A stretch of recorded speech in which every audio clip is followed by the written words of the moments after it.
in the scene, I would say honestly, the two most inspirational people I know at the moment are probably Chunkz and Sharky. Like with Chunkz, just seeing how hard he works.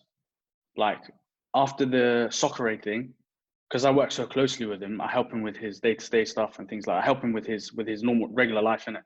I saw how hectic his life got after soccer aid. He missed the penalty. For him, missing the penalty was better than him scoring the penalty.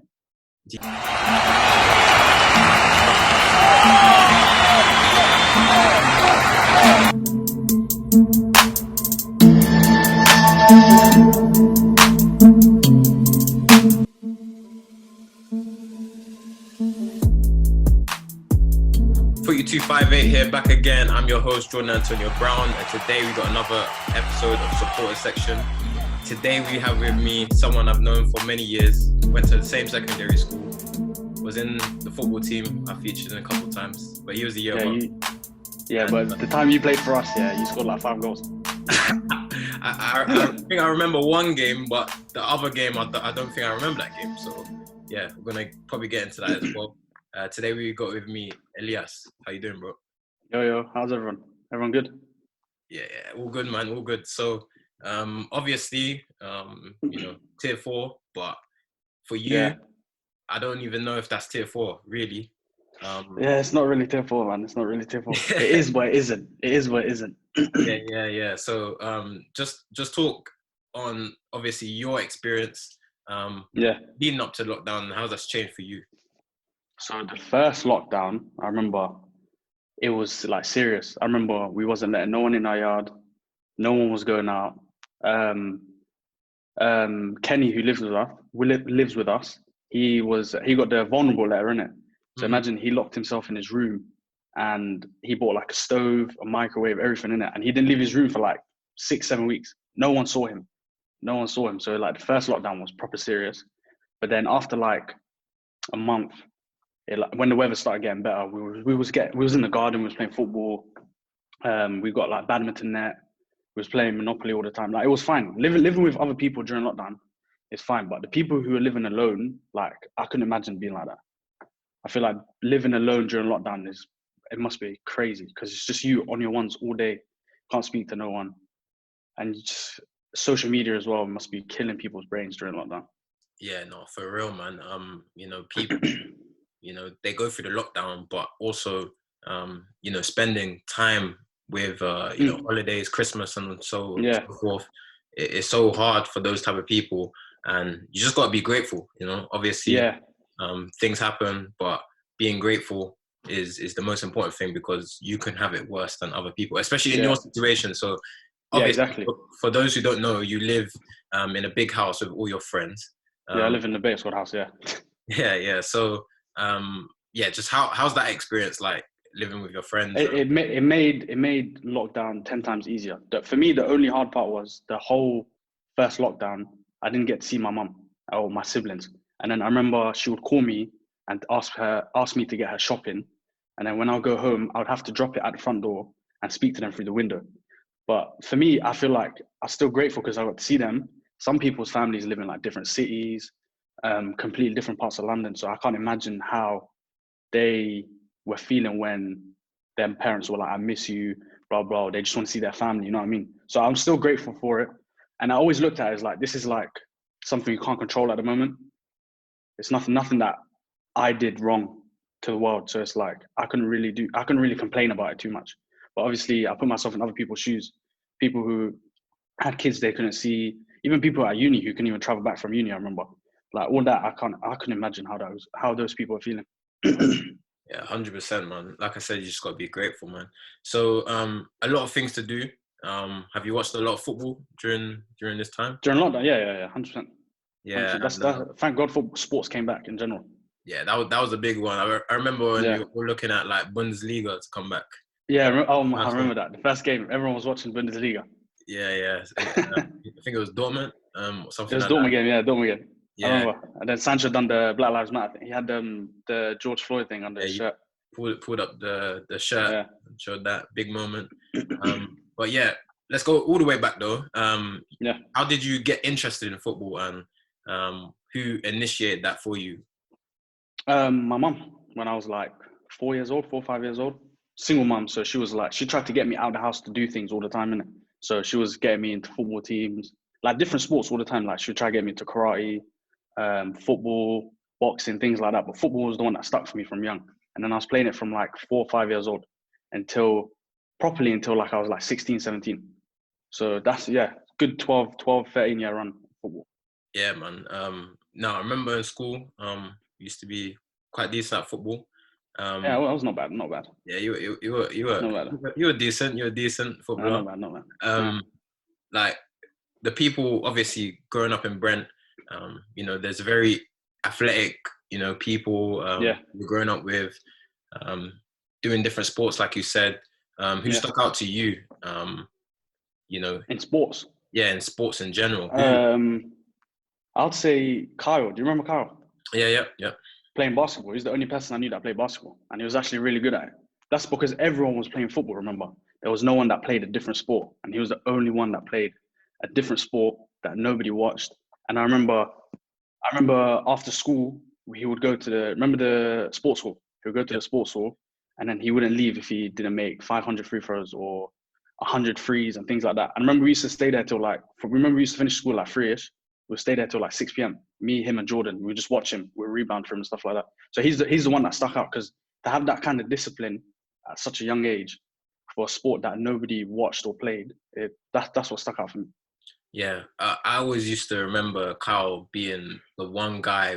He was just him and his basketball, man, and he was someone where I think it was unfortunate of his height, but if he was actually taller, definitely have a career in playing 100%. basketball and everything like that. He actually probably, without him knowing, he actually probably got me into basketball. He made it cool for me. Same for me. Yeah, same. Yeah. Well, I started watching basketball from high school. Obviously, I couldn't watch it, but I got a grasp of it. I understood the game. Started watching it properly in college when I was staying up later and things like that. But without him knowing, he made a lot of people start watching basketball. 100%, man. You playing football with obviously your school team and so forth, and probably playing against certain footballers who probably went on to have careers and so forth. Yeah.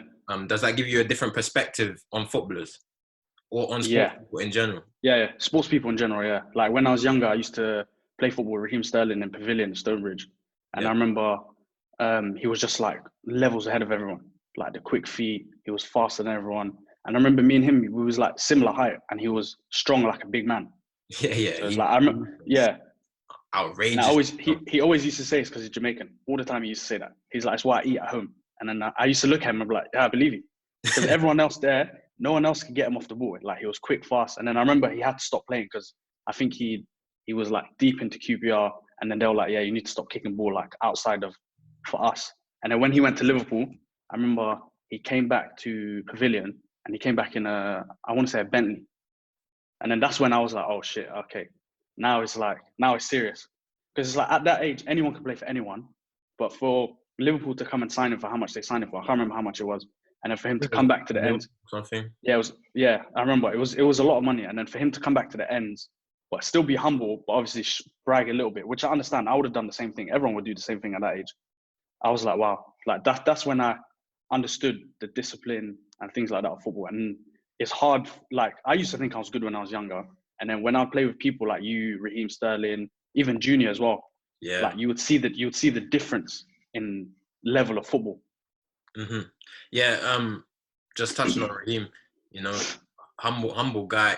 Obviously, he's got a confident side. That's what makes him an athlete. But humble guy, and probably him coming back and showing everyone, this is what happens when you dedicate yourself in life, and you can make something of yourself. And that's a crazy story for everyone growing up in Northwest London.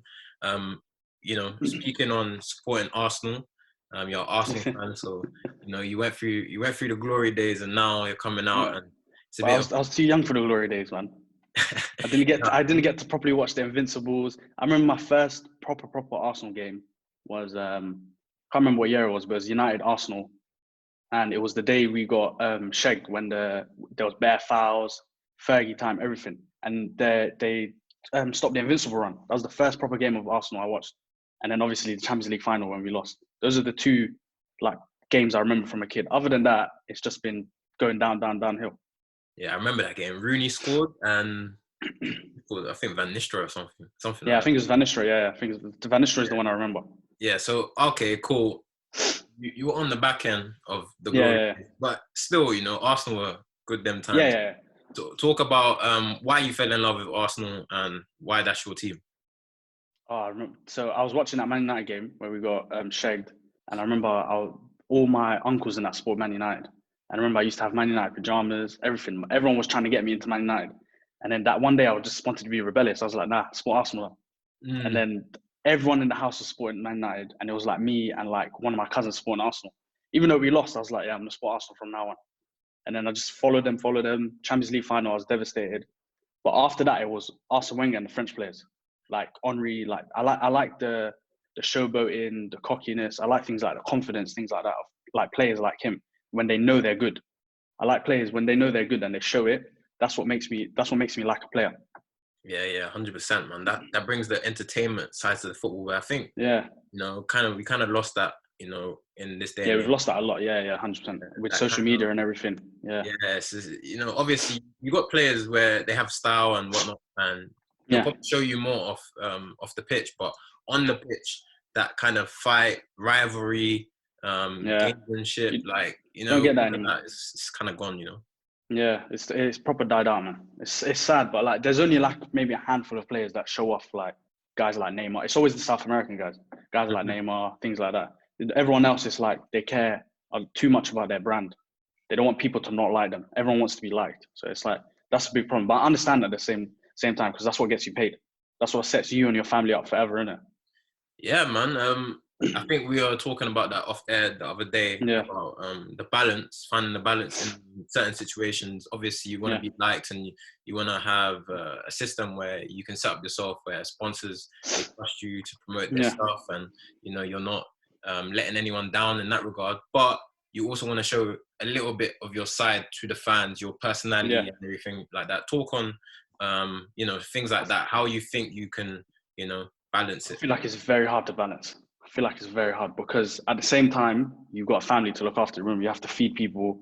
And especially as a footballer, when you're making 200-300K a week, you're going to have extended family you look after and friends. I think you've got so many people to look after. So I get when players tell like media and things like that not to say certain things or to keep certain things up because they don't want to be looked at as the bad guy.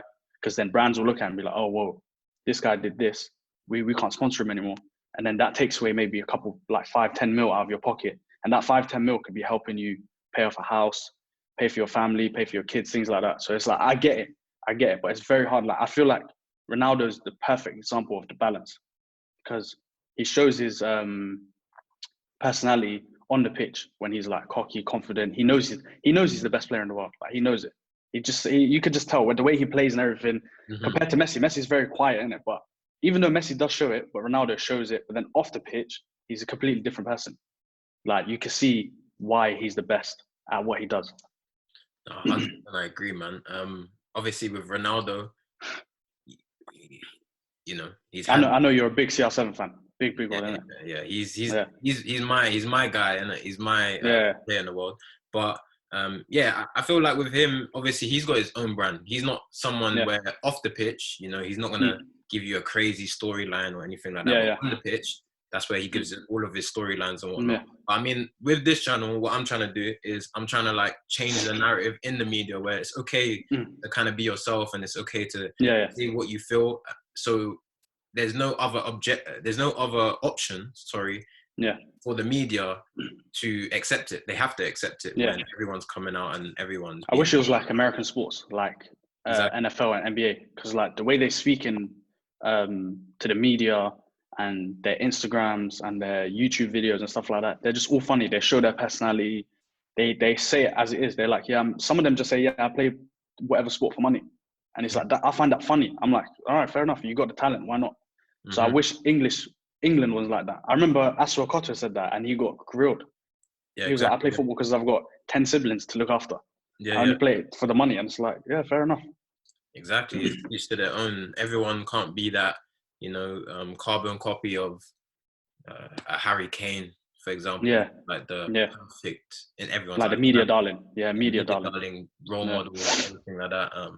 To speak on, I was watching a basketball interview the other day with All the Smoke, and Yeah.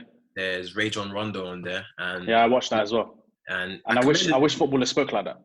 yeah, I was Yeah. gonna say, I wish every footballer Yeah. would speak like that, but then obviously you have on the other side, Yeah. he was saying the N word a lot, which I don't Yeah. agree with. Yeah, same. Saying that and everything like that. So you get two sides of the coin. You get Yeah. people Yeah. being themselves, but obviously sometimes it's not a good look. Yeah, it's not. That's what comes with it. But with Americans, it's like that's how they're raised, isn't it? And it's like you're a product of your environment, isn't it? So it's I don't blame them. So it's like, Yeah.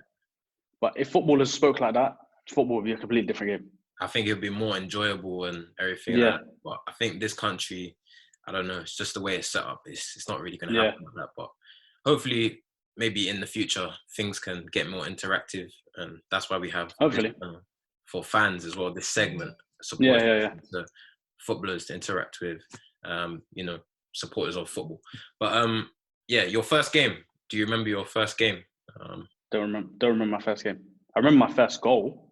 No, sorry. Your first game watching Arsenal, like in terms of first game. going to Okay. the Yeah. stadium, or Going to the stadium. Ooh. I was telling my friends yesterday. The first time I ever went to an Arsenal game, it was a Carling Cup game, I think against Huddersfield. But I got lucky. I got given a season ticket, so I was sat right behind the bench. So there was the bench, there was the subs, and I was one row behind the subs. And I remember like Gnabry was sitting behind me because they weren't playing. Like the players that weren't playing were sitting behind me. Yeah. And I got bussed because my friend's mum looked after, I think Steve Bold's sister or something like that. She looked after someone very, very high up in Arsenal, innit? And then she gave me the season ticket. And then I went with one of my boys. And I was literally right behind the bench. That was the first game I went to. And I was like maybe 16, 17. Yeah, those seats are premium seats, man. Yeah, premium. Yeah, I remember he was telling me they were like $3-4 grand tickets and things like that. And I was like, oh shit, I didn't even know. Yeah, no. I used to sit on the other side, exact where you're talking about, but behind the away bench. Oh, right, away bench. Okay. Yeah, so that's where all the youth players used to sit and everything like that. That's a weird spot to sit, no? Because you're like. Yeah, so they used to put all the players, like you said, Gnabry was sitting on your side. Because he was like a first team player, but all the youth players used to sit on the away side, and like you used to have some fans like behind us, like we used to hear madness like sometimes. But yeah, I can imagine. Yeah, they were shouting at the away bench most of the time, trying to put them off, and then you would have them shouting over to the other side. Sometimes if they were angry at Arsene Wenger and everything like that. Were you a big fan of Arsene Wenger? Yeah. I didn't want him to go. I didn't want him to go, but I got why people wanted him to go, because he wasn't changing. He was naive. He wasn't changing with the times. Like, see how Mourinho changed with the times. Mourinho used to be like, going to play attacking football, blah, blah. Then now he's just this proper defensive. I need a win regardless of the result. Arsene Wenger was like, sometimes it was more like, we're going to play well, but we'll lose. Or we're going to play well and get a draw. And that's why I get a lot of Arsenal fans saying he needed to go. Yeah. We're going to get into that in a minute. Talk about your favorite Arsenal kit, if you have one. Favorite Arsenal kit?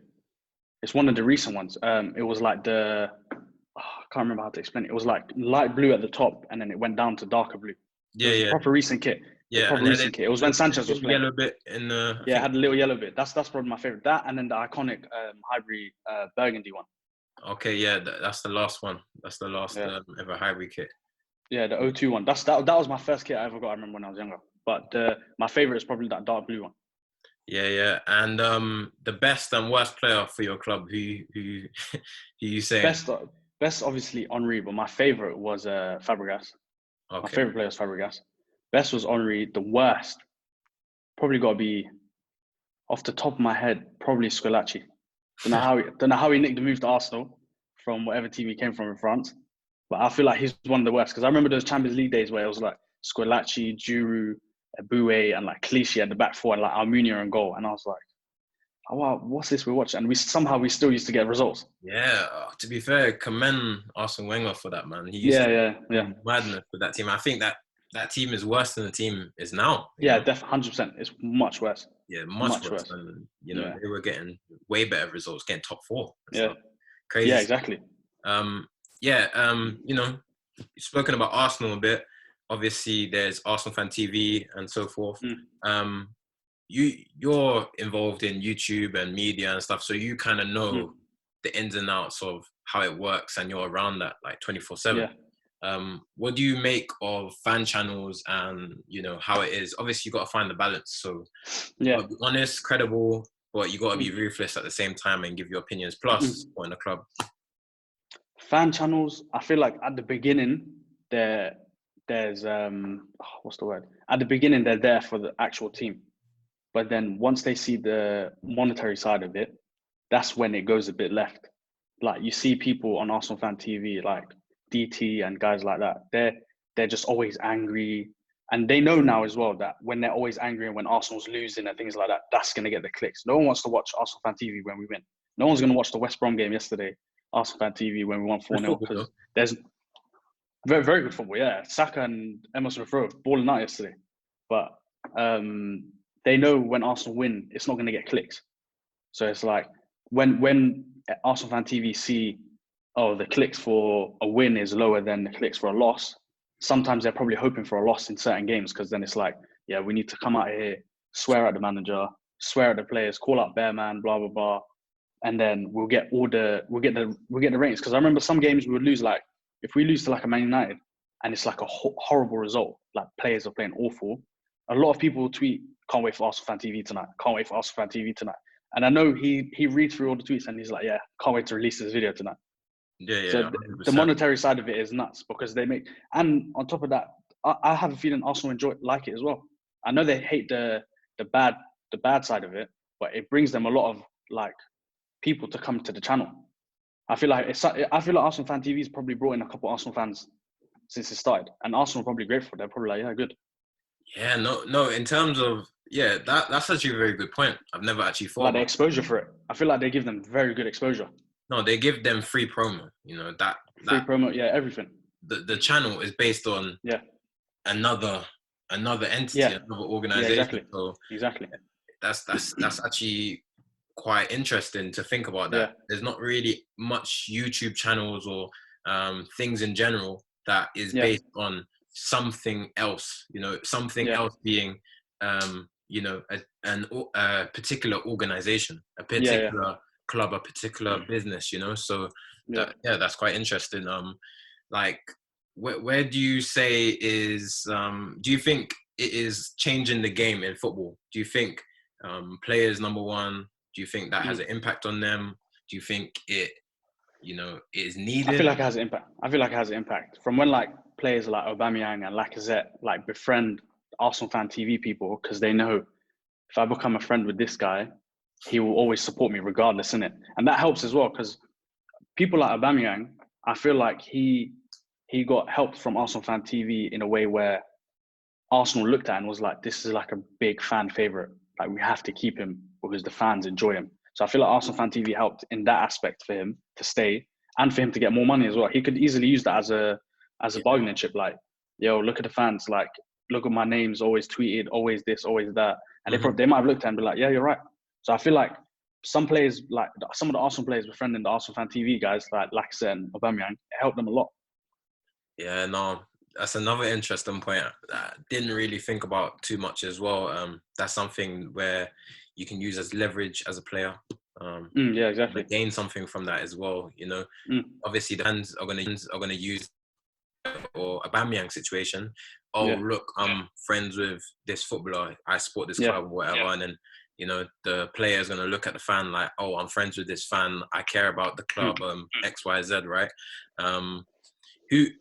If you are on anyone's side, whose side are you on, or are you on both sides in terms of being sympathetic for the fans, understanding that maybe the performances are not good enough and you know why they are going crazy, or the players, for example, they're just trying their best and they don't deserve so much abuse in general?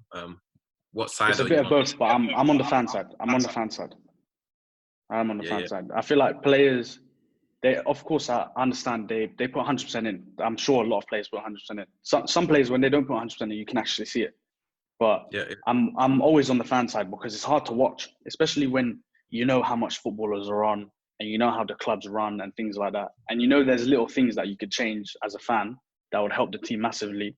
But for some reason they don't listen. I'm always on the fan side. Because I feel like football for me the last few years has not been that enjoyable because Arsenal have not been playing that good. Yeah, no, 100%.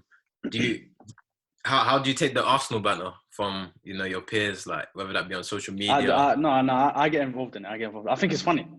I find it fun. I don't take it that serious. Like football doesn't pay me, so it's like I don't take it that. I would never. I have friends who have like tattoos of their teams and things like that. And yeah, and then when there's banner involved with like Arsenal Yeah, or they Chelsea need and to things, get it. they take it to heart. Like that's their love and joy and everything. So it's like I don't think I could be that invested into football as some people are. But I don't find it wrong to be that invested in football either. It's like if you love something you're passionate about, love and be passionate about it. Yeah, no, of course, anything that makes you happy, go do that. Yeah. Where does the line get drawn in terms of all of that type of stuff? Where do you draw your line? If one of your players played shit and, you're just angry, like, Where do I draw the what's... line? I feel like it's consistent bad performances. That's where I draw Mm, the line. I feel like a player can have one or two bad games. I feel like a player can always have one or two bad games. Not everyone's not perfect. Everyone's not Ronaldo and Messi. They're not going to have every game 8 and 9s. Some players are going to put in 4s and 5s. But if it's like you've put in 5, 6 bad games, and then the 7th and 8th game you still get picked, I'm like, what's going on? Like there must be something going on behind the scenes why you keep getting picked. Like Emil Smith Rowe, I don't know why it took him this long to start oh, playing. crazy. He's a baller, man. Yeah, proper baller. I don't know why it's taken him this long to start playing. And then now he's like the last 3 games he started, everything's changed. Like he's like the heart of the team already. Same with Saka as well. Saka's the opposite. I feel like he gets overplayed now because he's so good, because he's doing so well. I'm scared something's gonna happen to him soon because he played the whole Christmas period. He's maybe missed 1 or 2 games, and I don't want him to get overrun. I don't want him to burn out. Yeah, it's crazy. I was talking about it with one of my mates the other day. Back when I was coming through the youth and everything like that, it was so hard because you had all these kind of stars, and still Yeah, now, you've got superstars in the team, but they're just not living up to their yeah, expectation. But, you'd look to them to kind of get the job done. But now it's crazy that they're looking more to the yeah, youngsters to, yeah. help the team out and everything like that. Like, for you, would you say that you're going in the right direction if you're, picking the youth and kind of going with the youth in terms of playing them? Or do you think you should be looking for I'm Arsenal to bring in other players to, put I'm that a look mix on them? because we went through the Arsene Wenger stage of bringing all the youngsters like Walcott, Chamberlain, Fabregas, like Jenkinson, all these guys who were like 20 to 24, and they didn't get the job done. And we was like, yeah, this is the rebuild phase. These guys, 5 years in, they're going to be like the best players in their position. And then it feels like it's a cycle. It feels like it's happening again, where we're looking Mm. at the youngsters, and then some of them might not live up to it. Some of them might not be able to handle the pressure. Like you never know. God forbid, Saka might not be as good in 3 years as he is now. He might go and decline, and then it's like, fuck, we wasted 5 years on Saka when we could have just gone and bought a right winger from like Leeds or whatever, who's already prem proven. You know what I mean? So I'm a mix. I'm scared that might happen again because history always repeats itself. I'm scared that might happen one more time. Yeah. No, 100%. Changing gears. Obviously, you are in the YouTube world. You're around YouTubers like, Chunkz, Billy, Yeah, Sharky as well. yeah. Why have you never wanted to kind of get into that YouTube space as well? Before, I never used to feel comfortable in front of camera. I used to hate when the cameras turn on. So I feel like I used to like shy away on camera a lot. Now I'm obviously much more used to it. Like there's always cameras around me. There's always cameras near me, things like that. I'm in people's videos here and there. But I just feel like the YouTube scene isn't for me. Like being on YouTube and things like that. Like I see, I feel like I don't have the ideas to be a YouTuber. Do you know what I mean? That's pretty much it. It's nothing. I wouldn't say it's nothing too in depth. I just feel like I don't have the ideas. Like when I'm around people like Nico, I see him stressing for like 2 months over a video idea because his videos are like so big. And then you got someone like AJ as well, whose videos are so big, they struggle to get videos out because they want everything to be exactly how it goes. But then you got someone like Chunkz and Sharky where they can sit like this in front of a camera, film a video that cost them £5, and then they put it up on YouTube and it's got 1 million views. So it's like there's two sides to it, innit? So it's like if I knew a way where I could do a bit of both, maybe, but I don't think I could. I feel like that it's too hard to get into right now. Obviously, I believe there's a lane for everyone, you know, and obviously it's saturated and everything like that. But I feel like it's the same for, you know, any walk of life. You could use the same analogy for being a footballer. Obviously, it's so hard to be a professional. Only like X amount of percent, less than 1% become a footballer. Or you could use other analogies, right? But I feel like if you have the tools and you feel like you can do it, I would always advise you to start and do it because 100%. I feel like I'm more and more tempted every day to try it, just to see how it goes. But maybe it'll happen sometime soon. I don't know, maybe, but we'll see. But what like we're speaking about this, like you're passionate to a certain degree about football and your club. So even that being your lane, you know, obviously you would argue that there's already people doing that, but there's people not even on Arsenal Fan TV who are making money speaking about Arsenal and so forth. So, you know, there's lanes for all of that type of stuff. Obviously, being around the camera and being in front of the camera. Oh, just quick question actually.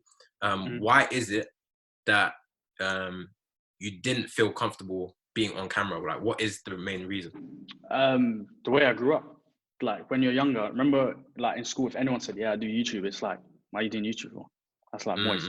But then now it's like, if I speak to my 2 little sisters or my brother, they say everyone wants to be a YouTuber. And it's like, now how things have changed is crazy. Because like when I was younger, if you spoke to anyone about like KSI or something like that, they'll look at you and be like, why are you watching people on YouTube? Say like Chunkz went through it as well. He told me when he was younger, when he said he wanted to be a YouTuber, everyone looked at him like, why do you want to be a YouTuber? Like, well, there's nothing in that. And then now look at him, he's like one of the biggest people in the UK. So it's like that's how it was for me. Like when I started proper being around Chunkz, like the last 2-3 years, and like he would like be on Snap and then he would just flip the camera to me, I'd feel myself just suddenly change. But then now if I'm in this, if it happens again, like when I'm in Sharky's sports videos, it's like I'm still the same person. I don't change whatsoever. So now I'm way more comfortable. No, I agree, man. Back then, even people like bloggers, it used to be a blogging thing back then. Like people used to write like on blogs about certain situations or whatever it may be, like storytelling or story writing. They'll get looked at different. Yeah, they'll get looked at a bit different. So I hear you on that. Obviously, also it's about you don't want to portray yourself to the people where you know inside that is not you. You know, you know that is not the real you. So you want to be yourself as well. That's another thing I always found. But since starting this, and pretty much imagine, you know, everyone got that. So say for example, Chunkz, he probably got said that about you know, many years ago when he started YouTube. I'm getting it now being a footballer because in football that is like foreign. That's a no. That's a no. Like, why are you doing that? You know what I mean? So you know, I still have the same stigmas sometimes where I don't want to come on the camera like, oh, hey guys, you know, type of thing. I do it in a way that it's myself, innit? So that's the advice I can give to you starting something because I know exactly how you feel. Going back to my initial question is obviously you're around the camera and stuff. What side of footballers do you see probably what other people watching this don't get to see? I see the funny side. I see the funny side of football. It's like if I'm ever in the room and someone's on FaceTime to a footballer, I see a completely different side to them to obviously on camera. On camera, it's like, yeah, at the end of the day, we deserve the result, blah, blah. But then they'll FaceTime and be like, yeah, today we brushed your team. We did this, we did that. You'll never hear that. But I find that stuff funny. For me, it's hilarious. Like to look at football, because when you're growing up, even now, you look at footballers like they're robots. Like I don't look at, sometimes I look at certain footballers and I'm like, I couldn't tell you what they're like, but their personality is like. You would never ever know. You would never ever know what someone's like. But then when you hear them over the phone or whenever you speak to them and things like that, they're just normal people at the end of the day, and they're very funny people, very very funny people. But so yeah, I always see different sides of footballers all the time. Same with like my friends as well here. When they're out on the street and they're speaking to fans and that, I see a different side to them than when we're at home, or when when we see someone else. Like if we're walking and we see a fan, and then the next person we see is a friend of ours, it's two different conversations. So I feel like that's how it is with all people in the spotlight. So it's like I get it. Yeah, I think it's like a guard that everyone puts up. If you are in the spotlight, like, I don't want to give too much of myself away, because you can take that away and you can use that against me, type of thing. You know, I think that's exactly kind of what it is. So, you know, there's two sides to that coin. Obviously, you see the side. Who would you say is like the most, you know, out of everyone you met, is the most memorable and probably the most inspirational in that kind of way to you? Well, footballers or just people in general? Just people in general. You probably I would say someone in the scene. In the scene, I would say honestly, the two most inspirational people I know at the moment are probably Chunkz and Sharky. Like with Chunkz, just seeing how hard he works. Like after the soccer aid thing, because I work so closely with him, I help him with his day-to-day stuff and things like that. I help him with his normal regular life, innit? I saw how hectic his life got after soccer aid. He missed the penalty. For him, missing the penalty was better than him scoring the penalty. Yeah, in terms of promotion. Like exposure, promotion, things like that. Philly as well. Philly's very inspirational. But for me, it's definitely Sharky and Chunkz. Sharky, with how hard he works. Sharky's one of the most hardworking people I know. Like the last 2 months, he's been uploading every week. He's been filming every few days. And like him and his cameraman Hasib, they work together. And I feel like Sharky and Chunkz are like the two most inspirational people. When I look at them, I'm like, yeah, if I was to ever go down this path, I'd want to go down. I want to go down the path the way they're going it, because they're very, very hardworking. They're still very humble as well. Like they know where they come from. They're very close with their faith as well. Like little things like that. When I just speak to them and they talk to me about little things, I'm like, yeah, I feel like they're like the model I look at, and I'm like, that's how they're doing it. They're doing it very well at the moment. I had a thought just now. Being a YouTuber, obviously every kid wants to be a YouTuber now. It's probably, if not above football. I feel like it's definitely above football. Definitely. I think it's definitely above football 100%. Now. Yeah. Like when I speak to my siblings and they tell me, no one really cares too tough about like those things anymore. They care about being in front of this camera and things like that. I'm like, yeah, I understand. Sad me being a footballer, because I want the sport to grow. But obviously, like it's actually good, you know, seeing you know, how people can, you know, have a different stream of income, not just everyone from the ends. I want to be a footballer type of thing. There's hundreds of things that you could do now as a kid, and you know, actually the thing I like about it the most. The thing I like about it the most is the black kids. Us as a culture, when we're younger, it's you either an athlete or nothing else, pretty much. And when I was younger, it was like everyone, all my friends who were black, me included as well, everyone was playing sports. Now, when I see my little brother telling me, like, he brings his friends home and they're asking me questions about Chunkz and things like that. And they're like, yeah, I want to be a YouTuber and that. I'm like, yeah, that's good. I like that you guys are branching out. I feel like it's very good for the culture, yeah.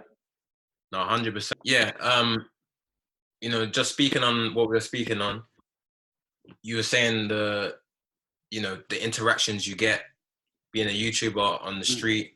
I think it's actually better in terms of humanity for young kids wanting to be YouTubers, because just for the simple fact is you can actually be yourself, you know.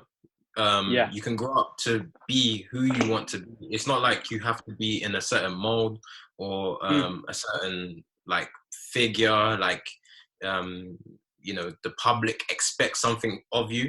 Obviously, you come out and you say something wild, then everyone's gonna react to that and you know, say, you know, condemn you for that. But at the end of the day, I feel like it is better in terms of for the kids growing up, they can be who they want to be, and you know, interaction with the people, I think it's a bit more easier. How do you feel about that?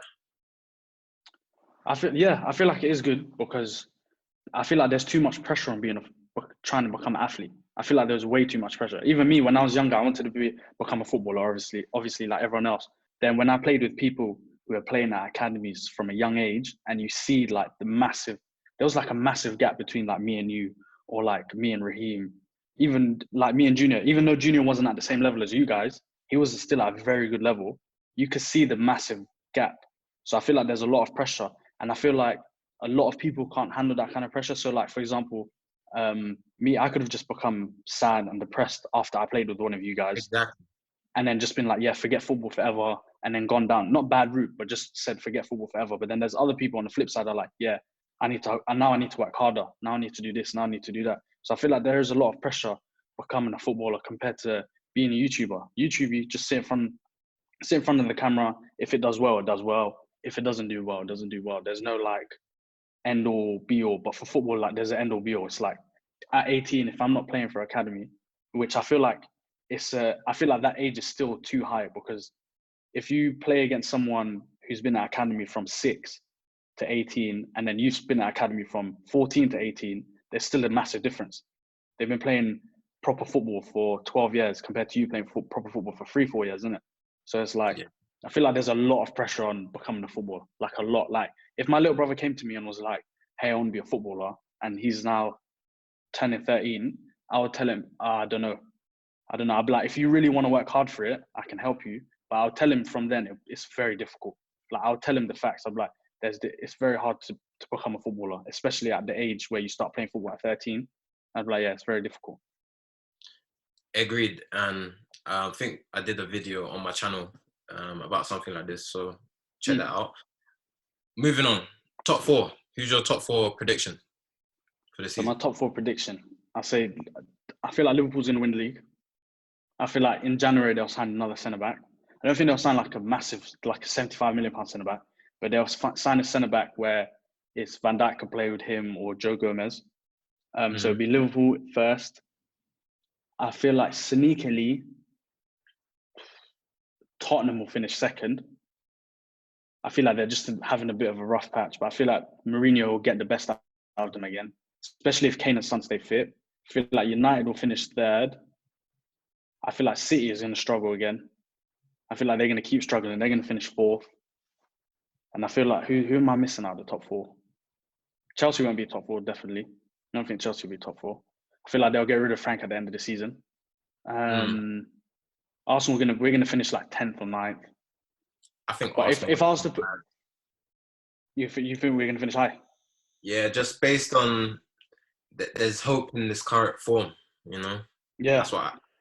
And the league is tight. If you actually look at the points... Yeah, I was looking at from 10th to 1st, I think there's 7 points or 6 points. I think it's, 7 points. 33 points and 26 points. West Ham are 10th and Man United are 1st. There's only 7 points. So if Man United lose and draw and West Ham win their 2 games, it's only a point difference. Exactly. 1 or 2 points difference. So it's like, I feel like it's very hard, but I feel like Villa are going to get top 6. I hope they get top 6. No, they got I feel a like good Villa team. Very good. Very good team, underrated. I think if they had a slightly better defense, they would probably be like solid top 6. But their attacking force is actually quite good, man. I've got a question for you. I saw on Twitter yesterday, if you could take one player out of any Premier League team and put them in another team, but it makes a massive difference. So the example was, if you put Salah in Brighton, Brighton will be a top 6 team. What player would you take out of another team and put in another team? So obviously we're strictly talking about the lower end teams, right? It could be it could be any team, but people were aiming for lower. So like one of my friends said, if Van Dijk was at Aston Villa, they would be in contention for the league, because they would have a solid. There's different ones. You could put Van Dijk in pretty much a lot of teams and it would make a big difference. I'm going to say 2. One being Sheffield United. If Sheffield United had a striker, in all honesty, like a top class striker, like someone who pick a striker in the league. Pick a striker in the league that will play for. If Sheffield United had Harry Kane, like imagine if they had Harry Kane, for example, they would be like, especially this year, they'd be in the top 6. You know, Yeah. They're not losing games by like say for example West Brom. Yeah. They've got they're just not scoring.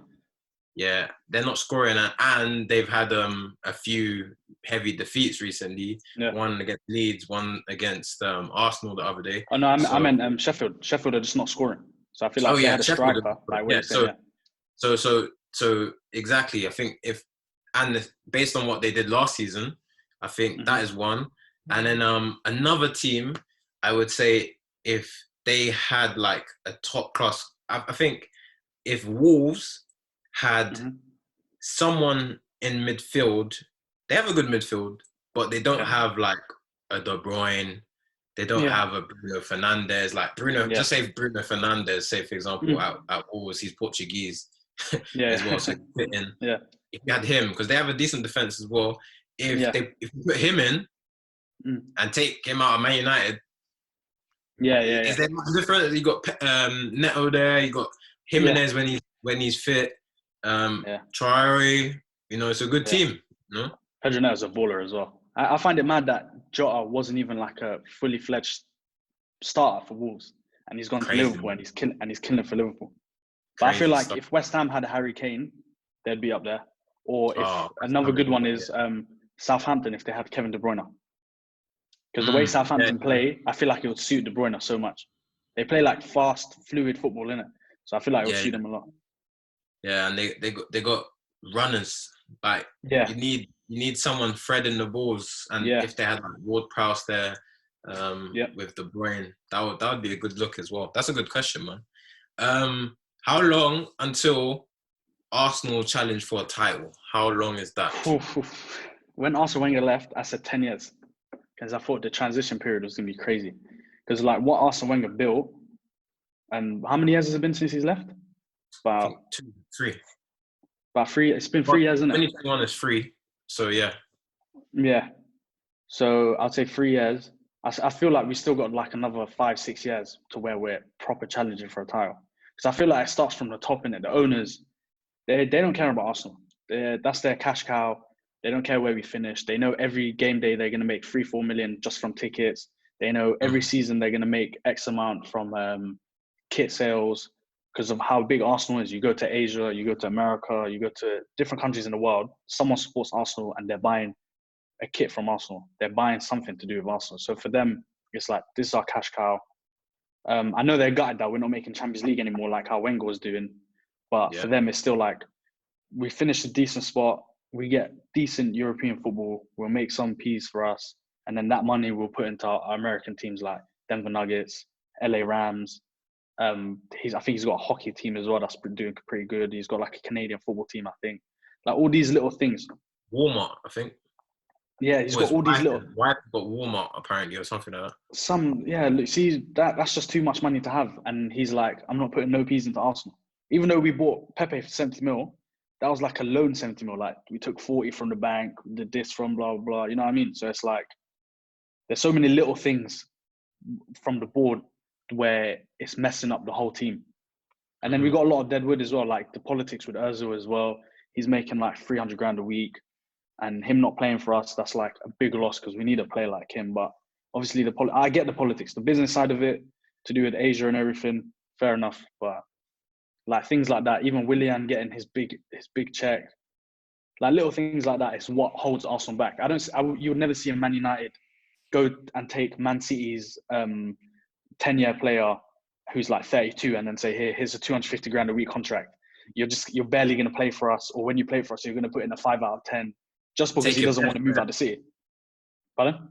So Man United would take your best player like Robin Van Persie or Sanchez. They'll take the best player. Man City would never do that. Chelsea would never do that. Liverpool would take Everton's best player if they could. Do you know what I mean? So Arsenal, I feel like recently it's become like that retirement home where it's like, yeah, I want to live in London for a bit, or I already live in London. It's the London life. I already live in London. I've got businesses in London. I need to be around there. Let me go to Arsenal and pitch myself. And then I know they're dumb enough to take me and give me a good contract. So it's like, that's what needs to go with Arsenal. Yeah, 100%, man. Supporter section, obviously, you're a fan. Who do you know who's a big fan of football who you would recommend for me to bring on here? Have you had Living Legend on here? Yeah, I've had him. Yeah. I feel like I saw him on here. I feel like that's the first video I saw him on here. Damn, he would have been a good one. Who's another big Arsenal fan? Another big Arsenal fan. I don't know if you remember. Do you remember Tom that went to Preston Manor? Yeah, Tom. He's a big Arsenal the keeper. Fan. And he's got Arsenal tattoo right here on his chest. He'd be a proper good because he hates how everything's going in Arsenal right now. So I feel like he'd be very good. Wow. Yeah. That would be good. That would be good to sit down. That would be a good one. Might have to hit and him then up. Sharky's a big Arsenal fan as well, so I'd try to get him on here. Yeah. That would be a massive. I'll ask him if he's got any free time to jump on here because he's in a similar boat to me. Like massive fan of Arsenal, but he feels like football as a whole is dying out. Like the technology side of it, things like that. But like, what do you think about VAR? I feel like Douglas Luiz. I think for Villa the other day he tweeted out, these are the things that we brought in football to change it and, help us out in these little situations with the Pogba penalty. And he hit the nail on the head, it will kill teams in terms of Aston Villa. They could have been in a relegation fight like last season. They stayed up via 1 point or 2 points or something like that. So, that little decision, not even little, that massive decision could, affect their whole season. So I feel like anything in life, no one's perfect. You're going to get things wrong. But at the end of the day, those are things where humans just need to do better.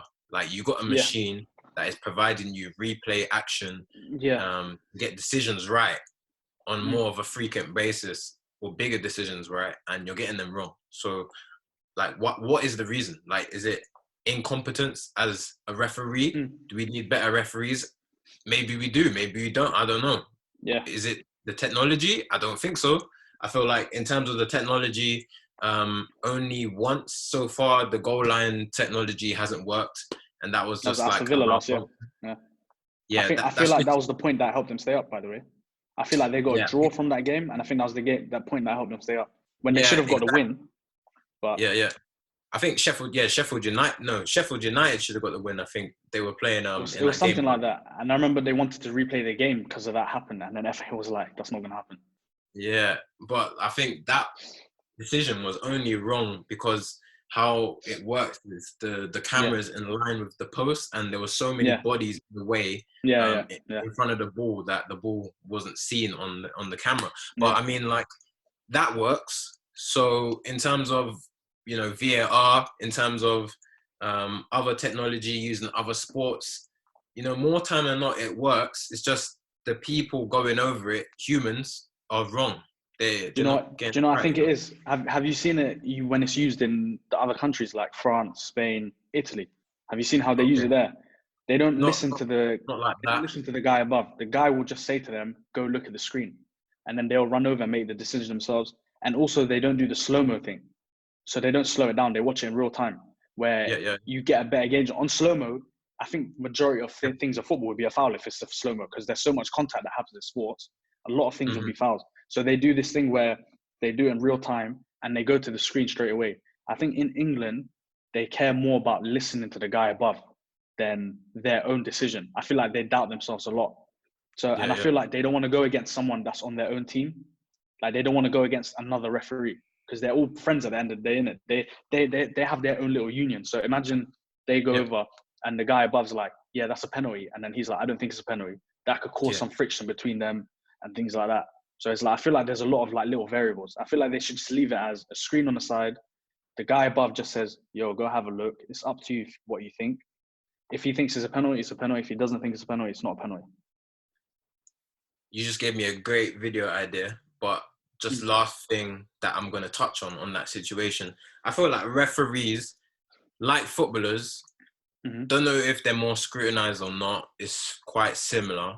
But I think they should, be scrutinized more in terms of, not in terms of abuse or anything. I feel like a referee should be able or allowed to come out after a game and do an interview. Like, why is that so foreign? Yeah. They should be able to. They should be. No sports does it, but NBA do the thing where in the last 2 minutes, they have a report. And then if the referee's made a mistake, they come out after the game and say, in minute 155, the referee made a mistake.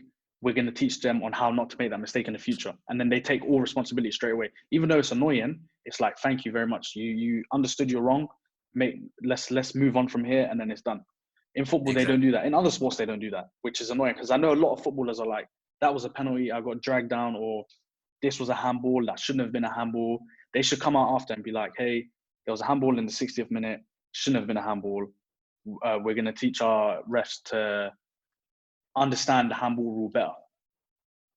Yeah. No, 100%. There's many situations that happen on the pitch where you know as a player that is not the right decision for or against you, but you just know that if the referee did come out and say to you, sorry, or listen, that wasn't a foul back there, or that was a foul back there, like you'll hold your hands up and say, you know what, you're human, you know. But when they don't come out and they just, you know, sometimes I just get that type of vibe with them, you know, sometimes.